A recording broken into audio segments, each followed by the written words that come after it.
You're listening to the Inside the Mix podcast with your host, Marc Matthews. Hello and welcome to the Inside the Mix podcast. I'm Marc Matthews, your host, musician, producer, and mix and mastering engineer. You've come to the right place if you want to know more about your favorite synth music artists, music engineering and production, songwriting, and the music industry.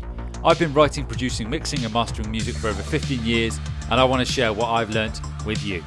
Hey folks, and welcome back to another episode of the Inside the Mix podcast. Now this is another Synth Pals virtual party, but it has been renamed to the Synth Pals virtual pub in this instance. What being British, as I am, I thought it'd be quite apt to bring in the pub notion. So I've got 5 individuals with me today, 5 producers, artists. So I'm just going to say a big hello to everyone. Just go around the room. So first we've got Aisle 9. Hello. Hello. Thank you very much. And then we have. How you doing? Yeah, I'm very well, thank you. I'm very well. And then we've got Neon Highway. Hi guys. Lovely stuff. And then we've got Ghost Georgie. Hey. Tota. Hiya.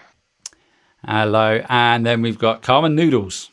Hello. Yes. So like I said off air, I'm going to come back to that name. So this is the second episode of this. Now, the first one turned out to be relatively popular, hence why we're doing this again. And for the audience listening, if you've never actually listened to an episode of the Inside the Mix podcast, first of all, I'll say why not, or why. And also, this episode is basically we're talking about music, essentially. So the idea was to come to this with a question that you would put forward to the rest of the group, and we just come up with some ideas and sort of go from there. So, off air, Carl, Neon Highway, kindly agreed to go first with his question. So I'll proverbially open it up to the forum, of which it is Carl. Go ahead, what is your question? So I guess I was thinking about, I see a lot of artists talk about their influences in the synthwave scene. And a lot of people tend to go with modern artists. You know, a lot of people say The Midnight, FM84, Essenger, those types of guys. And you don't see a lot of people, given our scene as retro, you don't see a lot of people harken back to the 80s and going, the Cars and, whoever else it may be in the 80s, but it always tends to be modern. So I guess the question is, do we see our influences more as modern retrowave artists, or do a lot of us go back to those originals? That's a really good question, actually, because it's a question I always ask artists right at the beginning of an interview. It's like, what influenced them growing up? Or what influenced them way back when? And admittedly, I think when I'm writing music, if I probably look through the reference bank of artists that I have, predominantly modern artists, except if I'm doing like the dance music side of things, then it goes back to the 90s. But in saying that, like yesterday, I bought myself a Sisters of Mercy's vinyl, Nice, which I cannot wait to get to grips with. So there is an element of me that wants to channel the older influences, but I seem to always just gravitate to I don't know why it is. I don't know. What's everyone else's thoughts? Anybody got a thought on that one? Well,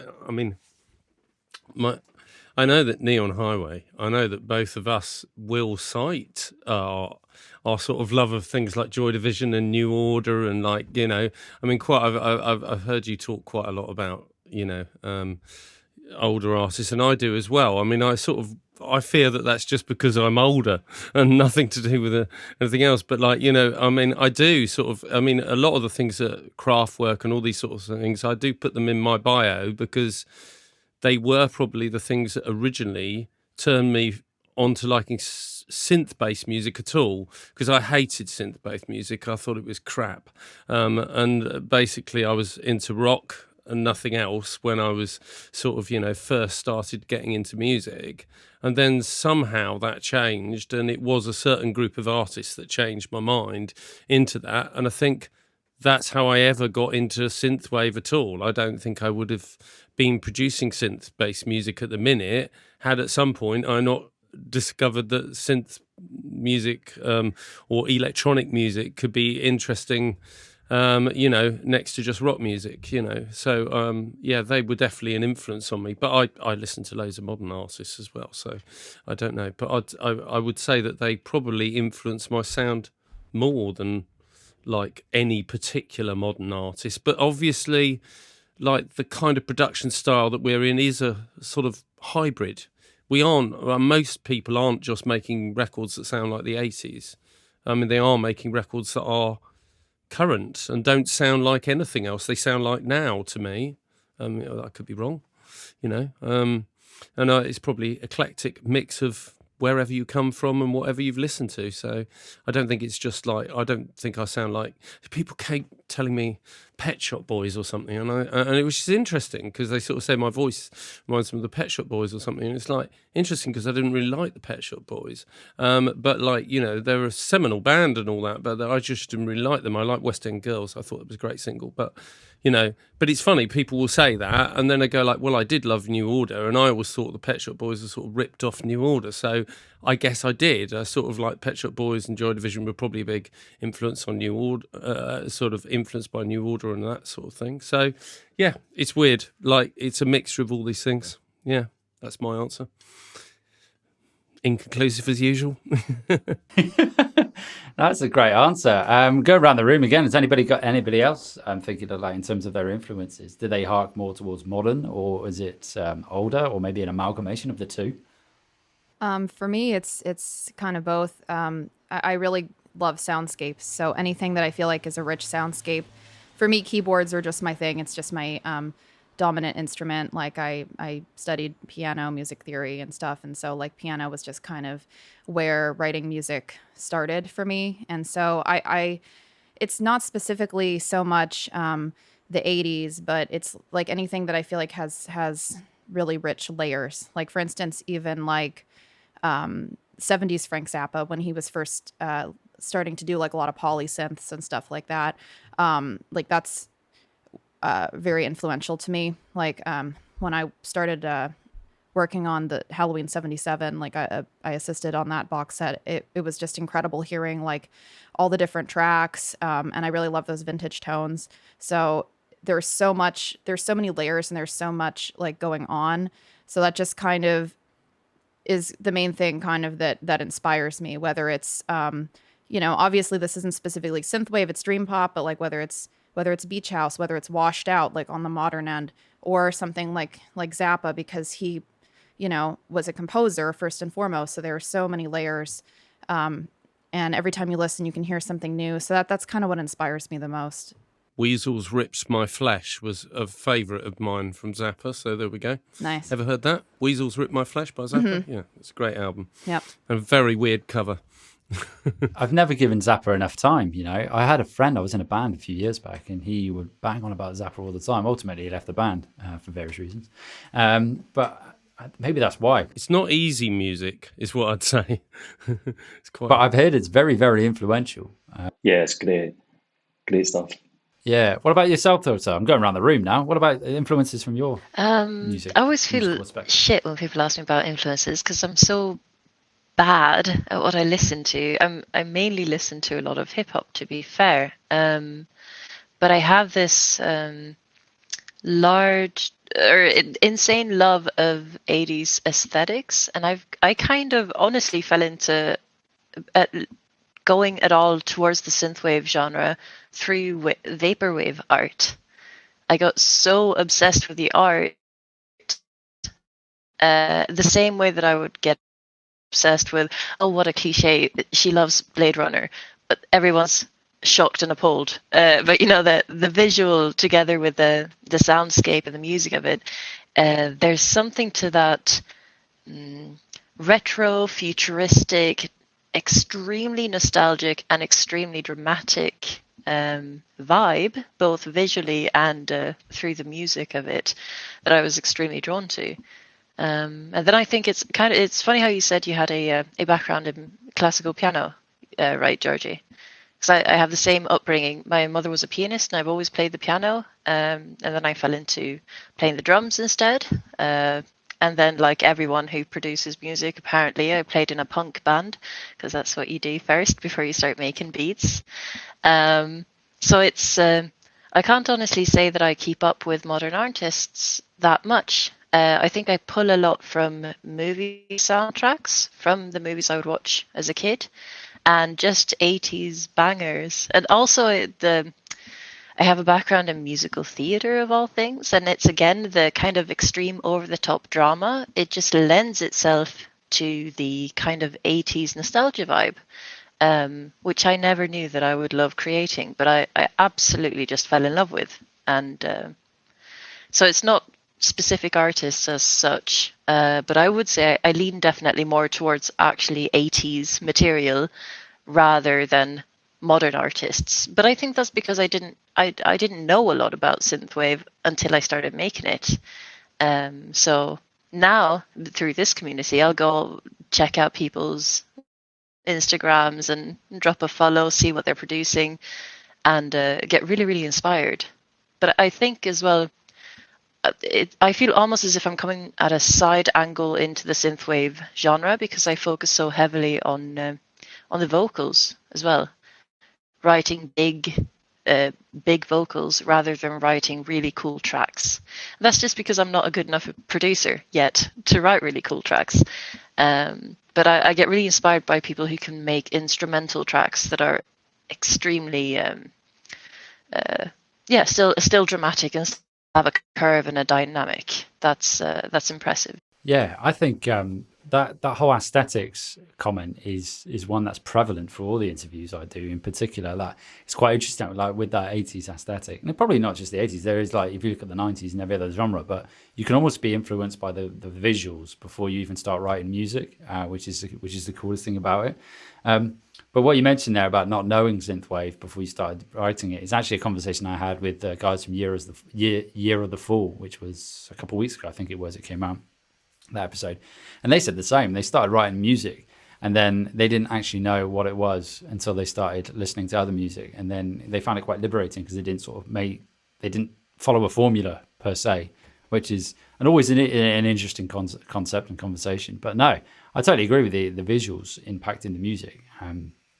The fact that I've got a neon light on here behind me, it's pretty much testament to that. And this really, really garish light in the corner, which is really annoying. But the actual lights in the roof don't work. I need to get those fixed. It's incredible how I can come at it from such a genuinely like original point of view and still end up, in my case, making very unoriginal music. That sounds a lot like a lot of my friends' music, you know. Yeah, it's quite cool though that you predominantly sort of like that hip hop influence, because I think it's yourself, and this is testing my memory. I think it's Herman from the Future Kids, who is a big hip hop lover. But as you mentioned previously, and I think you said there as well, the folk band. Not the folk, the punk band. I was thinking of Opeth then. That's another conversation, isn't it? The whole Opeth one. That was amazing. Well, maybe we'll come on to that a bit later. But yeah, and how we've all come from this band sort of direction, which is amazing. I'll go around the room again. So Carmen Noodles, but first things first. Where's that name come from? That was the first thing. That's quite a. Is it safe for the podcast? Oh, definitely. Oh, that's all right then. It's a lot less interesting than it might than it seems. Basically, I'm a massive video game geek, so I was sort of looking around video game titles to try and figure out. Okay, originally I knew I wanted to do something that was sort of infused with, in the same way that synthwave is very 80s nostalgia. I was like, okay, I want to try and tie myself to something with video games because that's what I'm crazy about, aside from music. And there's a Zelda game in particular that I'm very crazy about called Majora's Mask. Yes. And the Japanese title of that game has the word kamen in it. And I was like, oh, that's cool. That sounds cool. So I was like, okay, that. And then obviously there's quite a famous anime that's also got kamen in it. So I was like, I can't just be Carmen. It's like kamen kind of sounds like ramen. Yeah, that's what I was thinking. Yeah, that it is a pun. I love a pun. I'm a sucker for a pun. And originally it was just supposed to be like, it was supposed to be like little guitar bits and pieces. So it's like, I'm a classic serial noodler. So that's sort of the merging of those two is Excellent. where the name come from. I get it now, and I realise how do you pronounce it? Is it Because it's supposed to be Carmen, like ramen, but with the. I thought I was being incredibly British and saying carbon, or like some posh English accent, and then getting it totally wrong. But yeah. So go around influences again, mate. I know you're sort of you've sent me stuff, and you've got that synth music direction sort of thing. But you've also got the game. So would you say you're heavily influenced then by like? I haven't heard chiptune. Do you do chiptune? I have tried. I have tried drastically to try and incorporate a lot of chiptune stuff into it, but it's like using the authentic way that they program it. It's completely rewiring your brain. Really? To relearn, like, different. You have to use tracker software, which is like you have to like write in notes on like a scroll bar, and then it scrolls. It can be quite. Oh God. Yeah, No. For another time. Yeah. But I definitely incorporate a lot of video game synths. But yeah, it's quite interesting, especially I think soundscapes, especially with I think it was Georgie that mentioned about soundscapes, which is ironic. But I would agree. I'm very much like soundscapes. I would say is very much my influence, and then just the love of hip hop, sort of over that, and trying to mesh those two worlds together. Yeah, there we go. Another hip hop one. That track, this is a total tangent. Now that track you sent me recently, did that have any hip hop elements in it? The one that I listened to. I'm trying to. No, so that was a synth wave. That's yet to come. But that's more of quite a synth wave sort of vibe. But, I was experimenting with trap wave recently, but I got yeah. It sounded quite good at the beginning. I put in this. I went with Foley sounds. As you know, George, I'm a big fan of our Foley days, and and I got this whole Foley sequence at the beginning, and it sounds incredible. But the rest of the song I'm not sold on. But because the intro is so good, I might run with it. But anyway, excellent stuff. So I'm well aware of time, and this time can really get away from you on these things, because we're already sort of like almost a half an hour in. So next, moving on to another question. Does anybody else wanted to put a question to the forum before I probably choose one of George's here? I've got them up in front of me. I was going to ask a question, which was, well, firstly, out of any of us, do any of us have merchandise? Have we sort of gone into the merchandise thing? And secondly, sort of coming on from that, at what point do you go into that? At what point do you feel it's justified to move out of just going like, well, who wants to buy merch off me? Should I make merch? Or am I just going to be selling it to my gran? Who wants it?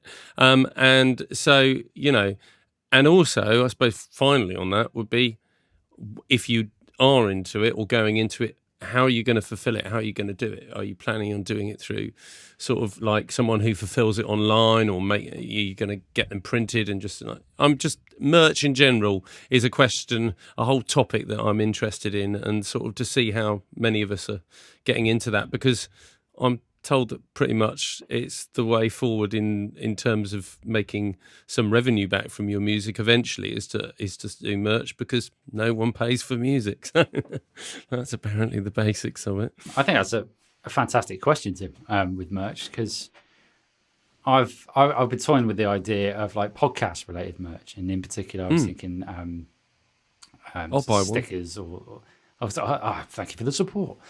Stickers or something along those lines, or T-shirts. I was going to roll up with something like a monthly giveaway or something. So but much like you said then, I was thinking, can I have a mug? At what stage?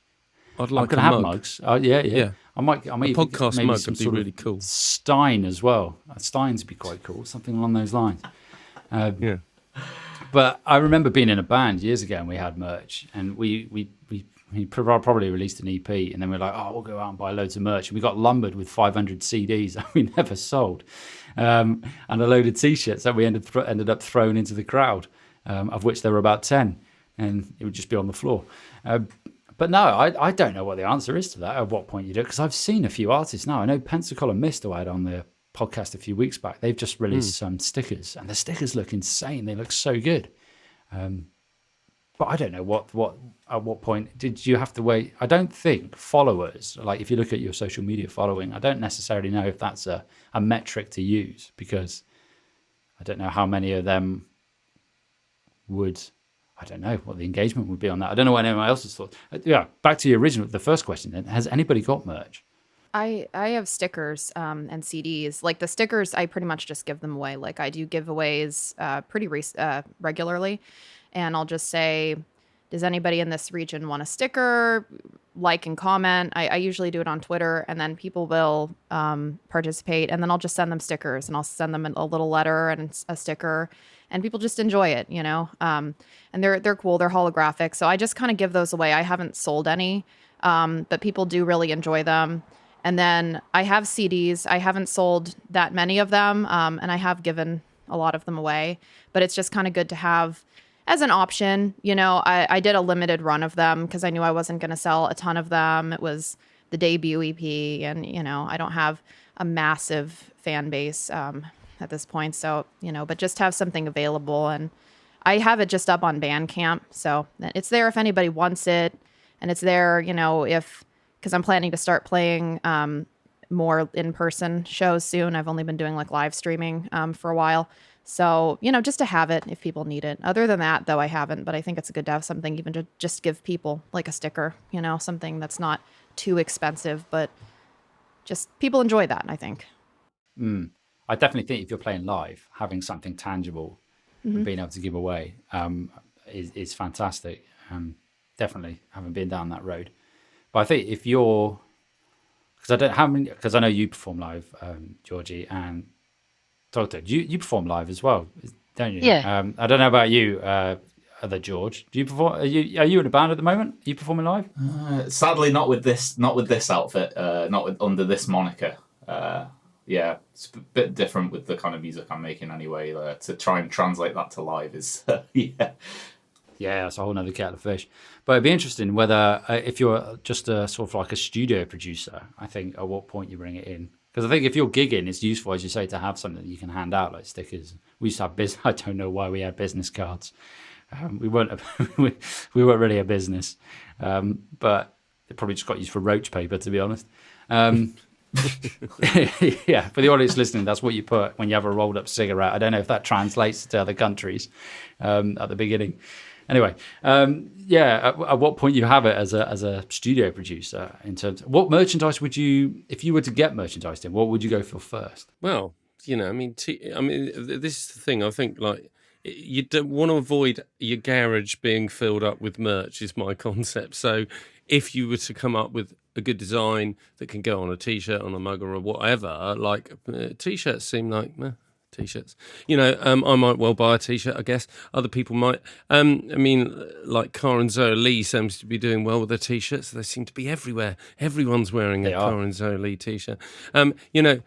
So I think I might do that, but I think the way I would have to do it is through one of these kind of companies that sort of does it on demand, so that, when somebody actually buys one, they make one and send one out, which obviously you get much less money per t-shirt.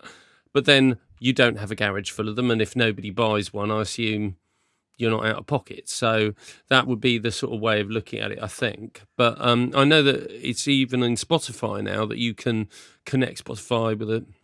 I think it's through Shopify, isn't it, or something like that. They've got a way of connecting you now, and so it's coming to Spotify. I think in a bigger way. I think we'll see it happen more and more, so that you can just be on Spotify listening to stuff and go, oh, I actually want to buy some merch off of this, and buy it through the app. And of course, that would be a way that I can imagine lots of people doing it, and they might just be listening to your music, like your music, and buy it. So, guess that's what I'm looking at. So, but I'm not sure that I'm there at all for making it yet.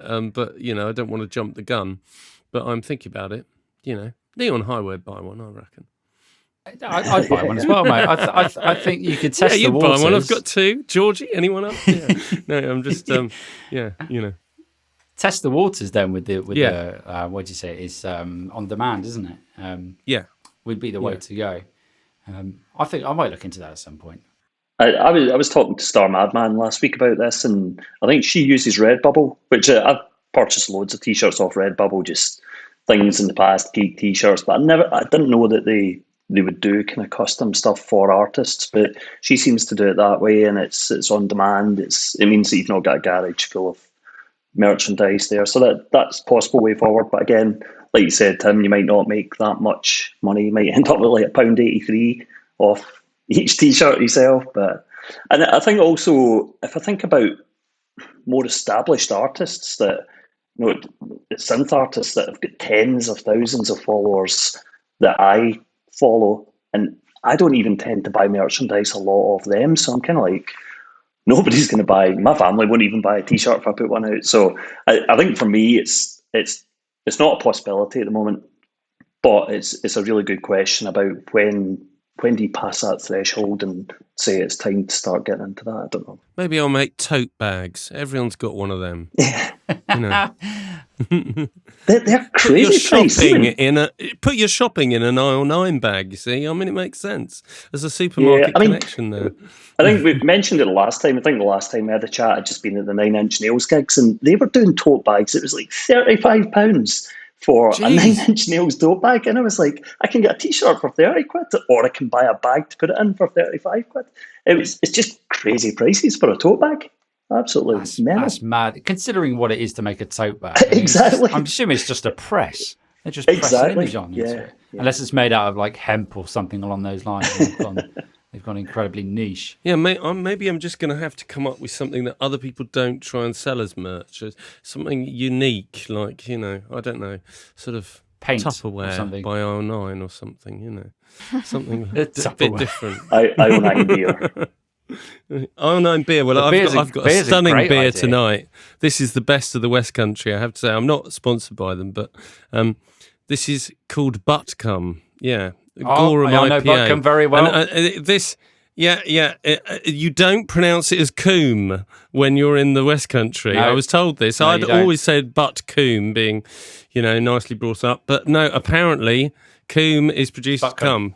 So it's Butcombe. Yeah. Great. Have you been to the brewery? It's near Bristol. Yeah. Bristol. Yeah. Bristol born, apparently. So, yeah. Yeah, it's as you come to Bristol Airport, it's going to bore everyone now. Butcombe is just before Bristol Airport. You'll see a sign for it. It's very nice, isn't it? It frequents many of the pubs lovely. Down this way. Yeah, very good. For those the transatlantic audience, if you're ever in the UK, seek it out. It's very good. I've got Birra Moretti, so I've gone slightly more international today. I was going to have a bottle of Bishop's Finger, but I went against it and got this one instead. Oh, we could have had Butcombe and Bishop's Finger. It would have been good. I've got a Boris Lye PA. Oh, that's fantastic. It's a hazy, untransparent beer, much like its namesake. Yes. Yeah. I didn't even know that existed. Imagine all those three in one: the Bishop's Finger, Butcombe, and then Boris. That's quite an interesting one, isn't it? Yeah. Anyway, sorry, I didn't mean to get into sort of product placement here. No, I'm still looking out or in search of that sponsorship. So who knows? The way the podcast is growing, it could happen. You know, it's growing quite nicely. I'm not sure I'd want to be sponsored by Butcombe. Actually, I think it could. I don't know. To be fair, if they came knocking at my door, I wouldn't say no. Anyway, it's like digression. Lowered the tone. Merchandise, wasn't it? Yeah, merchandise. Going back to what you said just now about Karen, it's Karen Zoe Lee, isn't it, the name? I always get the Zoe and the Lee around the wrong way. I do find, because I see so many of the T-shirts, though, part of my brain's like, oh, man, I want to get one of those T-shirts. I want to get one purely because I see it so much. However, and they look when good. I see... but when I see a larger artist, and you see, like, every man and his dog, let's say, with, like, a Metallica T-shirt, and then I'm just like, I'm indifferent. But maybe it's because I'm more inclined to support more independent, smaller artist, yeah, who is quite or presenter, proliferating, But it's tricky, isn't it? You just basically got to go on, Carl. I was just say it's good for the artists as well. You know, there's actually been quite a few artists I've discovered through KZL T-shirts, like because she'll repost it on her page and I'm like, who's that? And I'll have a wee listen to them and go, they're absolutely brilliant. So it's cross promotion, you know, it's this whole synthwave community we talked about the last time. The networking, it's so invaluable and it's brilliant, and the support that we give each other. That I think that's just another part of it. This whole sort of T-shirt promotion she's gotten to go. It's fantastic. If I were to do it personally as like a podcast, I suppose it's slightly different as an artist. I don't know if I'd create merch for my own name. I think that's very that's just Marc Matthews merch. That might be quite narcissistic of me, but I think. If I'm the podcast, I think I would just my plan was to give it away. I was going to do like a monthly thing whereby somebody if you share a post that I put out for the podcast, and then I'll do a tombola. Is it tombola? Yeah, it would be tombola, something like that. And I'll pull a name out of a hat and then just fire them a free T-shirt. That's the thought process I was going to have, because obviously I'm not live on the road. If I was on the road, I'd just be throwing T-shirts out to a crowd. But it's a tricky one when you start doing that. When do you get merch? Maybe I think the on-demand one is probably the way to start, I would say. I think with you, Mark, you need to have that tagline on the T-shirt, big bold letters that says, "If you're into synth music, your intro that you do for the podcast. Hi, I'm Marc Matthews. If you're into synth music, boom, and then the logo." That'd be excellent. Yeah. I need to refresh that. Intro. Yeah. It's so ingrained now. Every time the podcast episode comes on, it's like, here we go. It's like when you watch Star Wars and the 20th Century Fox comes up. I think Carmen Noodles might have a problem, because I think if you do T-shirts, Carmen, I think you're going to get people trying to phone up an order. Like they're going to want to, they're just going to want you to deliver them. Can I have some Carmen Noodles, please? You're going to have to start off a franchise. I think it could work in your favour. You never know. I almost want to eat some Carmen Noodles already tonight. So there we go. That's an angle you could work though. You could have like merchandise, and then it's just like noodles. Yeah, as long as it didn't have my phone number on it. Yeah, no, I wouldn't do that. Yeah. But I think you were going to mention something about vinyl then. Yeah. It's interesting that nobody really mentioned vinyl, because I've noticed, especially in like the synth community, like vinyl's like been quite massive. At least from what I've noticed, most synth artists are. Yeah, cassettes as well. Yeah, definitely. But I mean, yeah, it's a bit different. I guess the T-shirts really.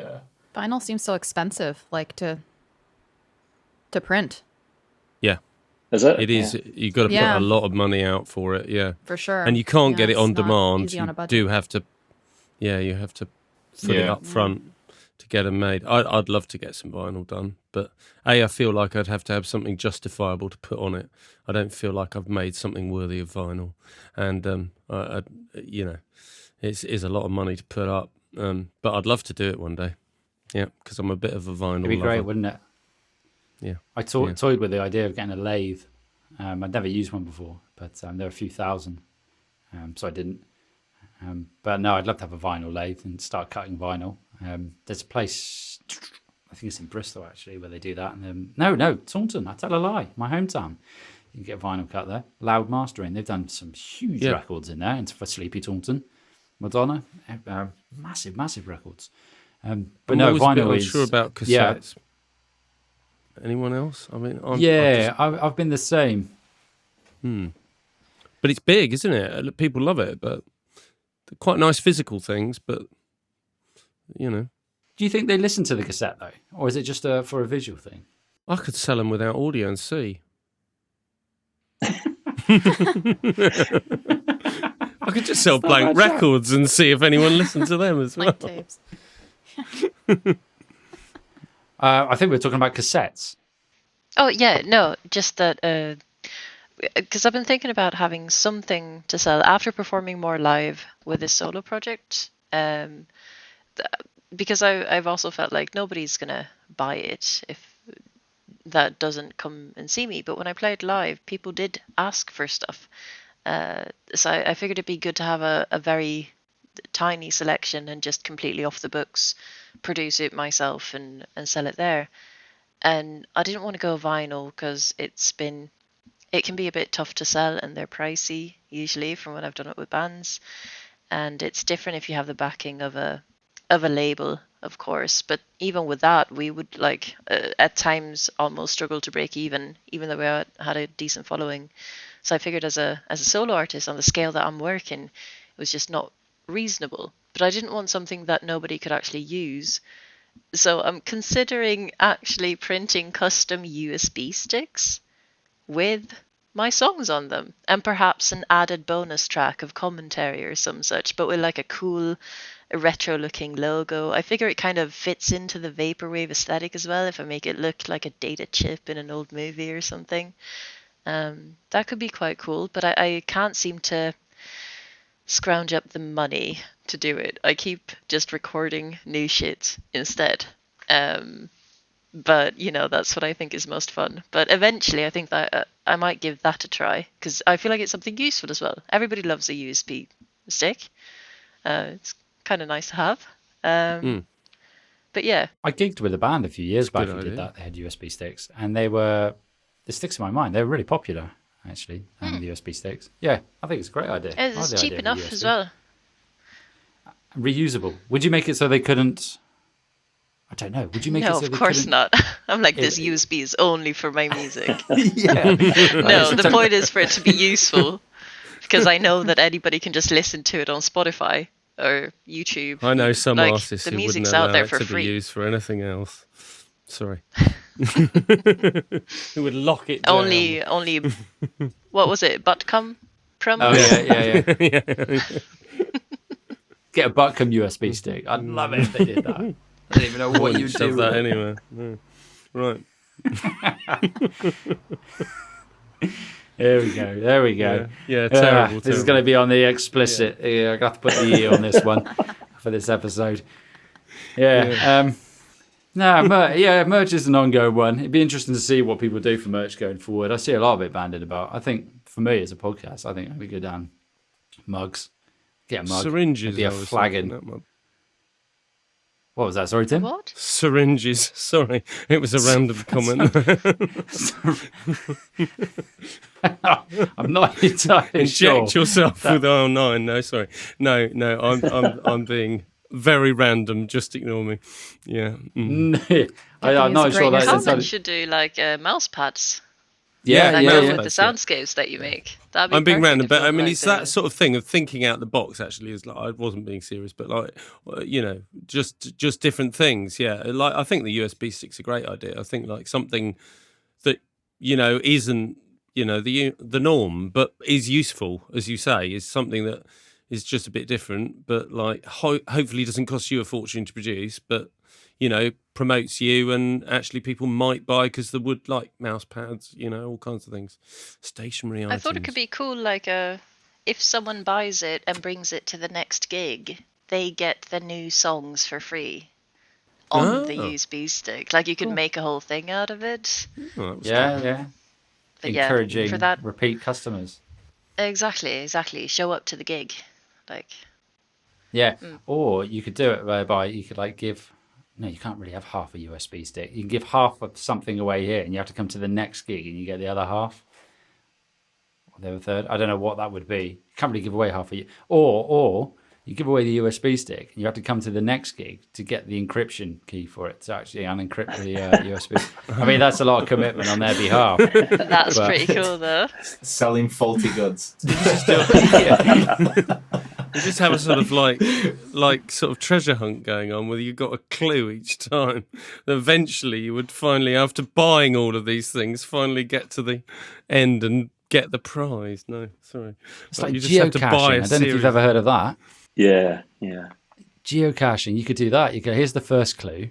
It's on this USB stick. You can listen to the music at the same time as well. You're solving this riddle, and then it'll take you on to the next thing. I mean, that's a lot of input on your behalf as an artist to come up with this whole elaborate sort of crystal maze scheme. This is the whole question with merch, isn't it? Is whether it takes you away from the music, which is what really you want to make. And it's the question with artwork. It's with lots of things you can get into in music. And they're telling us all the time that rather than just making music in order to make a living out of music or to fund your music or whatever, you need to do other things. And the trouble is, a lot of us as artists would say, like, what we want to make is music. We don't want to be sidetracked into doing all these other things. But sometimes I think they can be extensions of your creative process, extensions of your music, extensions of what you're trying to do.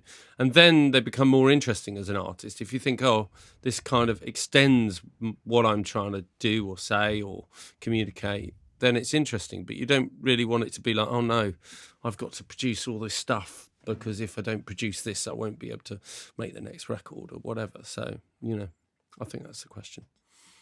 I think it kind of reflects you. I think as an individual, as a creative as well, going back to what I said about geocaching and getting them to go down some sort of pathway where they solve these riddles and these various locations and stuff, it starts to reflect your own personality. Yeah, Which could be good for some geocache, people, but it could work. Well, yeah. I mean, it's a breakaway from the usual merge, isn't it? Let's take a quick break from this episode so that I can tell you about a free resource that I made for you. It's a PDF checklist that describes what you need to do to properly prepare a mix for mastering. So you've done the hard work and you love your mix, yet suitably preparing a mix for mastering is often overlooked by musicians, resulting in delayed sessions, excessive back and forth conversation, and frustration on both parts. I want to help fix that. So if you want this free resource, just go to www.synthmusicmastering.com, as this checklist will help and guide you to make the mastering process as smooth, transparent, and exciting as possible. So again, the URL is www.synthmusicmastering.com for this free preparing a mix for mastering checklist. Let's get back to the episode. I'm well aware of time, folks. We're 40 minutes in, so we've probably got enough time for one more question. Has anybody got a pressing question they would like to put to everyone else? I think, this one out of the ones I suggested, I think was the best. What traps should novice producers be wary of? And basically, I've noticed, sort of obviously, I think all of you have been a novice at some time.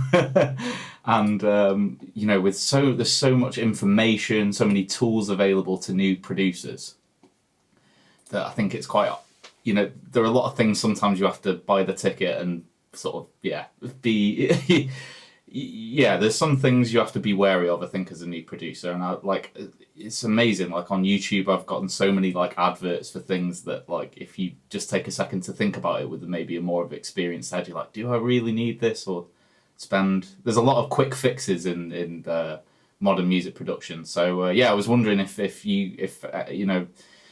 you all had encountered some of these and what you could maybe advise the audience against. It's a good question, mate.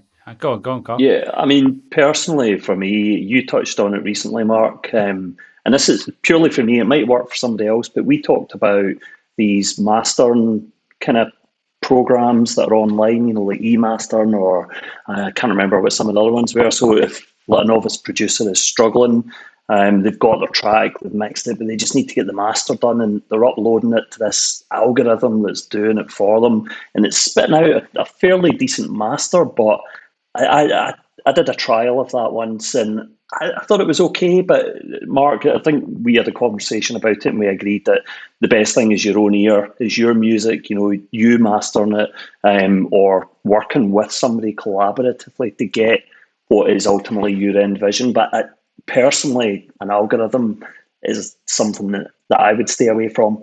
As a final sort of an ultimate solution there, certainly as an interim to give you an idea or point you in the right direction. Yeah, it might be a stepping stone, but I don't see that as a viable. Every time you produce a track, upload it to the algorithm, and that's your master. Yeah, I remember having that conversation with you about that, and it is. I think the key phrase you said there, I'll turn myself up a minute, is collaborating with someone. If you're going to outsource your music to them and working with them to sort of create your vision for your music. And interestingly, I just did an interview with an artist just before this, and we were having that exact same discussion. So I asked him, what advice would you give for someone who's looking for a mix or mastering engineer or a producer?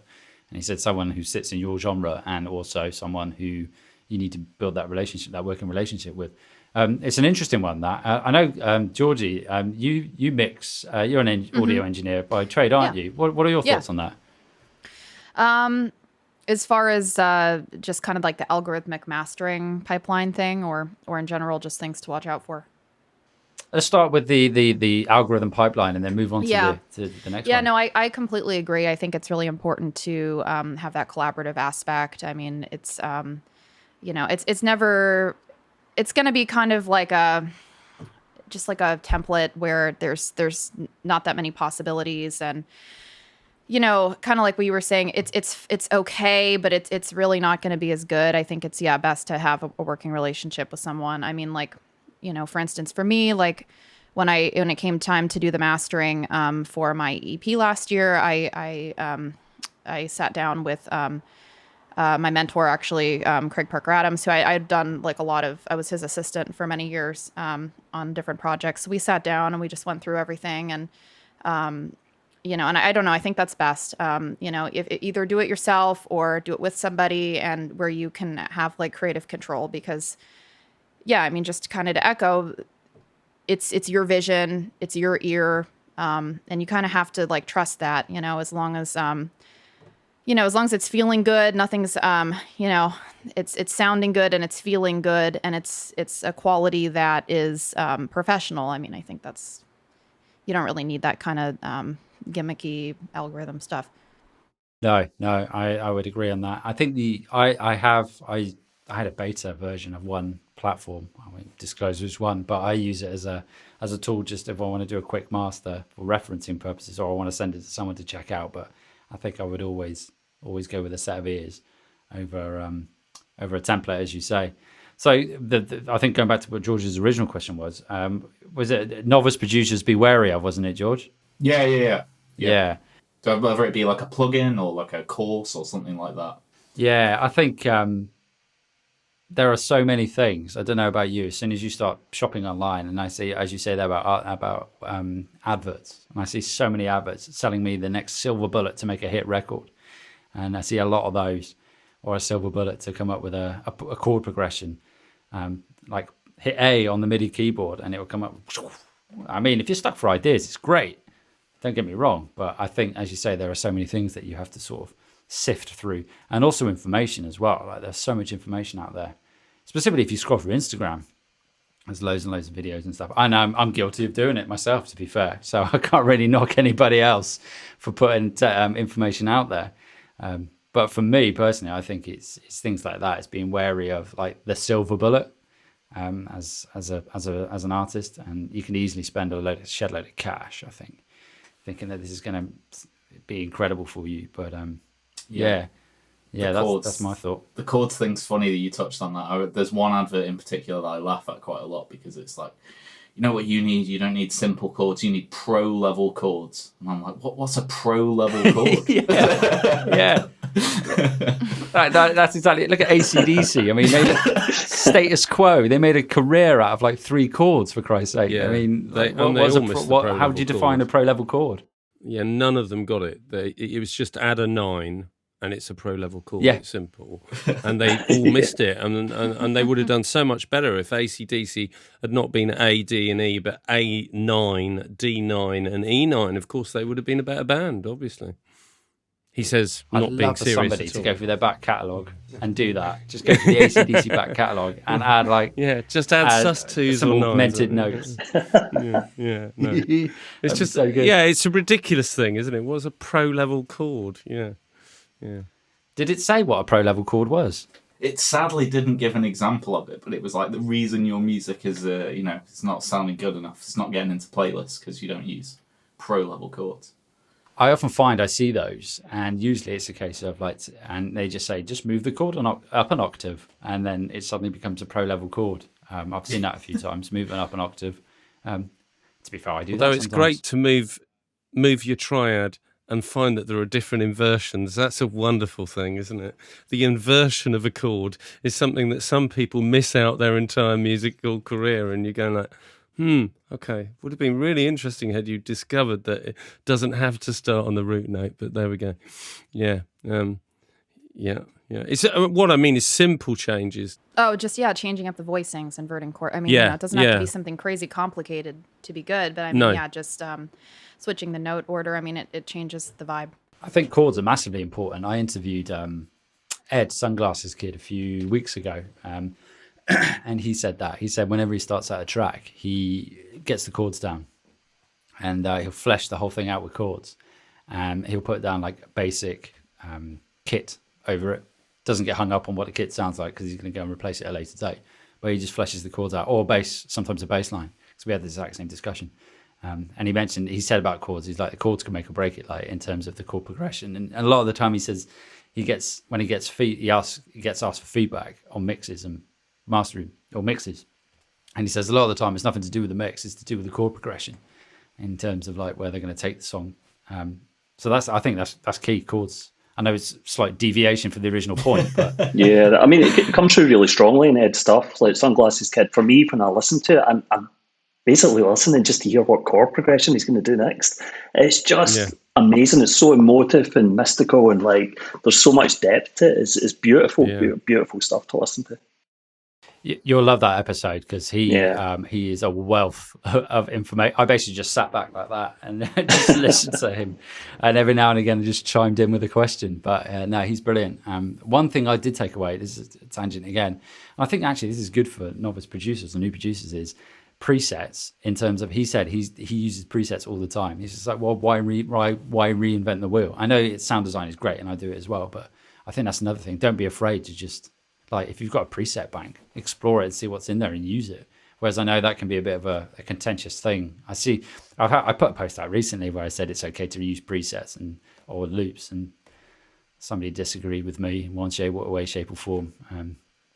But yeah, I think that's another one. It's another one that's like, like you were saying with preset banks and things, it's very easy to think like, oh, if I sort of, bought a better plugin that doesn't come with my DAW or something, that will make the sounds automatically better, when actually, I mean, it's quite possible that you could produce a fantastic track with the sounds in your DAW without ever buying an additional plugin. Yes, I have lots of additional plugins. I love plugins, but and I do have a voracious appetite for just trying new things. But you don't. It's weird. I did a mix for someone the other day, and I was trying to do a mix within my DAW with just the plugins the stock plugins that come with it, so I could send it to them, they could open it in theirs, and then they could listen to what I'd done.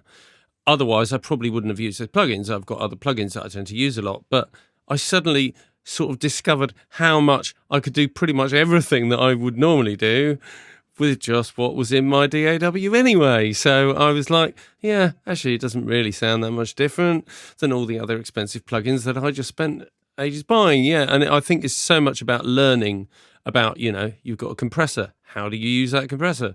What's different than the vintage one to the standard one, or whatever they call it in your DAW, and just, it's very easy to think, if I had this, I mean, it's pretty much what you were saying, Mark, but it's like, if I had this, then my track would be good, no, it's probably the bare bones of your track is the important thing, like the lyrics, the vocal, the the vibe, the groove, the chord progression, the bare bones of your track, the sound, the way you're putting different sounds together. I mean, that's another bugbear of mine, is why people think that although there are people who can make multiple lines work all simultaneously, most people can't. That would be my one thing. It's like, how many elements does your track actually need at any one time to be really good? Because so many of the things that really get to me is when somebody goes like, I've got like 10 elements all going on doing something melodic or something, and I'd be going like,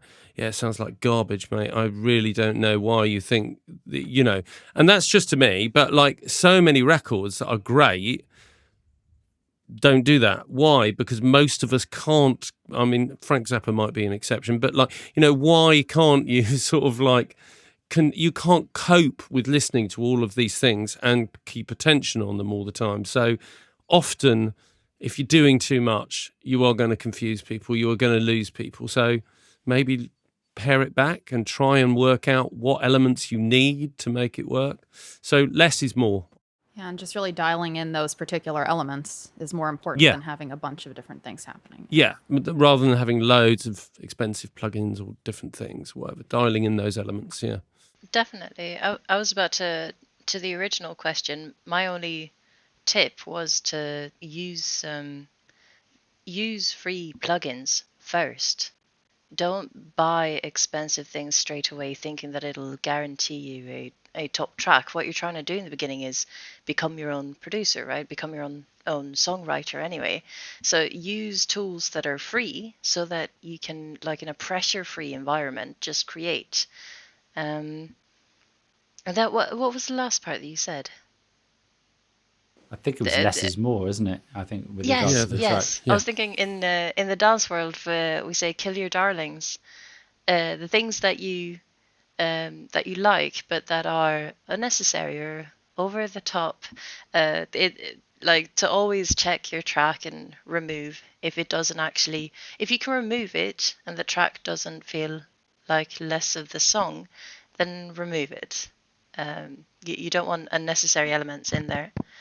And a way to just a little bit of a side note, but how I try to catch what I actually want the track to focus on if I've got too many elements is the way that when I present it to someone else and they kind of sing along to it, if they're not singing along to what I'm thinking of in my head, if I'm thinking of the bass line, but they're singing along to some chord progression that I've added on top, I'm like, oh shit, no, I should take away the keys that I have on top of my bass line in this particular part, because obviously what I want the listener to listen to right now is the bass line that I'm humming.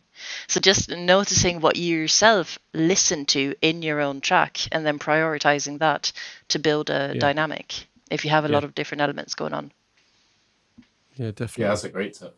That is, Absolutely.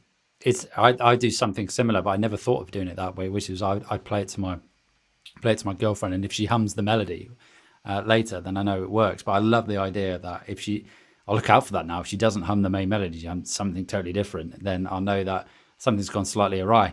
But it also echoes. I had this conversation with an artist earlier today. Again, we were discussing how, like, if you a key bit of information he was given was much that it was just like less is more, and that some of the top artists will say that. And if you look at the records they produce or released, they are simple in comparison to a lot of, like what Tim was saying there about having 10 different things going off at the same time, which I've been guilty of. And one of the things I now do before I mix is what you said, Toto, which is I'll mute everything and I'll add it, and then if it doesn't add anything, I just can it and I'll go through the whole thing and get rid of it. Because I've released one track and I listen to it and I'm like, oh man, it sounds so muddy in places because I've got too much shit going on. And I got my fingers burnt a bit. So yeah, I totally agree with that one there. I think, folks, we're almost at an hour now. And I've realised Tim's put on the fancy lights in the background there for if you're watching this on YouTube. So and very, very good. So what we'll do is I'm going to put all your information in the episode notes, as I always do. But if we just go around and then just if you just want to shout out where the audience can find you online, and maybe just like I should have set. Maybe I'll do this next time, like elevator pitches. That'd be quite cool. But like a brief description of your music, brief description of your music, and then then your sort of tags online. So I'll go around. I'll snake around. So Tim, R9, do you want to go first? Okay, yeah. I guess my music is sort of synthwave based, but like, synth pop, retro pop, various other things come into it. And some of my music is vocal and some of my music is instrumental. It's all a little bit, I guess, I'd like to think it's all got a little bit of a quirk to it. It's not too sort of by numbers. You can find me on all the streaming channels, Spotify and whatever, and Apple Music. You can also find me on Instagram a lot on @R9 Music, and you can find me on Twitter, TikTok, all the other social media things, normally @R9 Music, sometimes @R9 Synthwave on Twitter, I believe. But and YouTube. I'm around. I'm around. Yes, go check out his YouTube, actually, because I think the walkthrough you did of your track was great. I really enjoyed that. Yeah, 20-minute walkthrough. It wasn't as good as the tea commercial. Yeah. Mm-hmm. You should have done that as like a prelim to the release of it. Yeah. Although what I realised with YouTube is I don't know, I just get a lot of thumbs down for the stuff I put up, which I quite like, to be fair, in a weird sort of way. But there you go. Neon Highway, we'll go around to yourself next. I guess I produce what I would say is synth music, not strictly synth wave, but it is rooted, I guess, in synth wave. Sort of exploring ambient electronica and kind of more darker sounds at times as well, which I'm a big fan of. Easiest way to find me is at Neon Highway Synth on Instagram. The music's streaming on all sort of usual platforms, as well as Bandcamp, SoundCloud, etc. Lovely stuff. Lovely. We'll go down again. So, Tota? Yeah. So for the music itself, it's vaporwavy, synthwavy, retro 80s, nostalgic. But I truly am not afraid to take any influence. So they sometimes go off the rails if you're looking for purely synthwave music. But I think you should give it a try. You can find the music on any streaming services, as with everyone, Spotify, Apple Music and such. And the socials, I guess my Instagram is most active. So at Totta's Voice on Instagram. And you'll see little sneak peeks and videos of stuff I do. Marvelous. Lovely stuff. Right.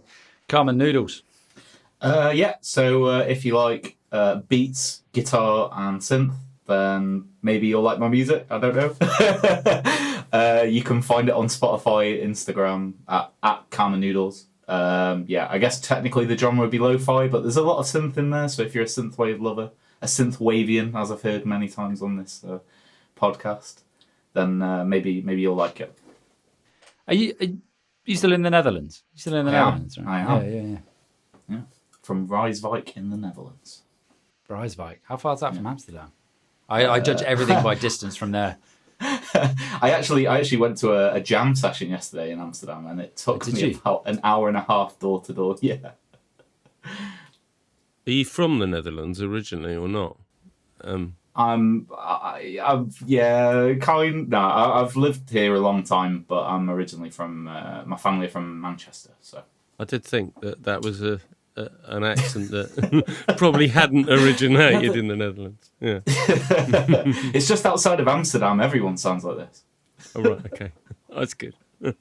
And Ghost Georgie. It's not so much synthwave as it is dream pop and synth pop. You know, a lot of synths, but as far as really sticking to that genre, you know, I don't. It's very vocal, as I mentioned earlier. You know, soundscapes and you know, vibey. So it's not super 80s. Sometimes it kind of overlaps. You know, but yeah, if you like chill pop, synth pop, singer-songwriter kind of stuff, you'll dig it. I'm on Spotify, Apple Music, YouTube. I'm also most active on Instagram, and it's all at Ghost Georgie. But I'm on Twitter as well, and my website is just ghostgeorgie.com if you want to, you know, find me. Fantastic. Folks, I'll put all that in the episode notes. Thank you for listening to our show. If you like what you're hearing, make sure to rate our show on Apple Podcasts.